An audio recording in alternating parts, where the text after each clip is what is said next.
এখানে গুলি করেছে, একজনের পায়ে লেগেছে, তার জুতো আমার কাছে। আমার সেই লোকটা আমি গাড়ি রাখছিলাম, পুলিশে অন্তে আবার আমাকে মারছে, মারলে আমি তার জুতোটা আমার হাতে ছিল, হাতে নিয়ে আমি চলে আসি। আমাকে লোকটা ওই জায়গা, ওই যে দেখেন যে রক্ত কীভাবে পড়তেছে পা দিয়ে, এত রক্ত। আমরাও সৈনিক, তারাও সৈনিক, আমরা চাকরিযুক্ত। পুলিশ সৈনিকরা গুলি করে, এটা কোনো ইতিহাস আমি দেখি নাই। আজকে দেখলাম, আজকে আমরা দেখলাম সৈনিকরা গুলি করছে।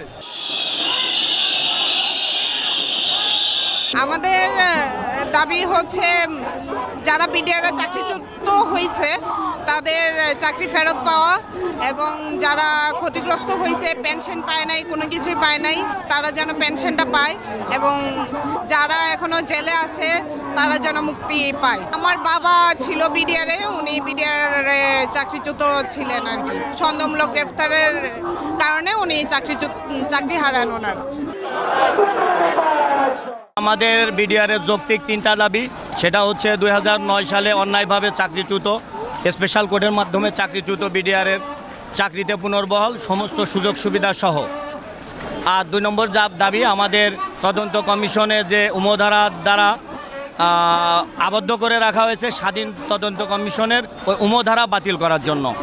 আর 3 নম্বর যারা আমাদের নিরপরাধ জেলবন্দী তাদের মুক্তির জন্য। প্রধান উপদেষ্টার মাধ্যমে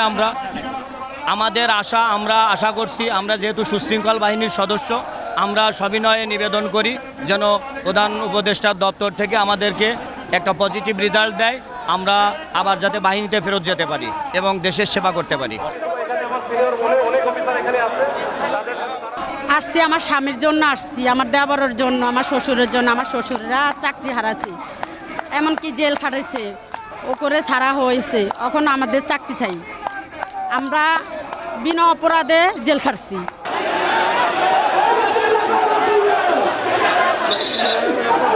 এখান থেকে আমাদের দাবি সম্পূর্ণ কার্যকর না হওয়া পর্যন্ত আমরা এখান থেকে আসতে যাব না।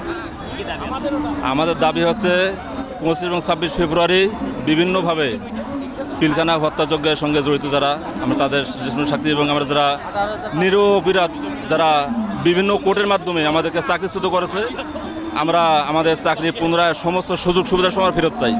এবং আমাদের নির্দোষ বিডিআর যারা রয়েছে জেলখানে এখনও, তাদের আমরা মুক্তি চাই, নিঃশর্ত মুক্তি চাই। এবং এই পিলখানা ম্যাসাকারে যারা প্রত্যক্ষ এবং পরোক্ষভাবে যারা জড়িত, আমরা তাদেরকে চিহ্নিত করে দৃষ্টান্তমূলক শাস্তি চাই।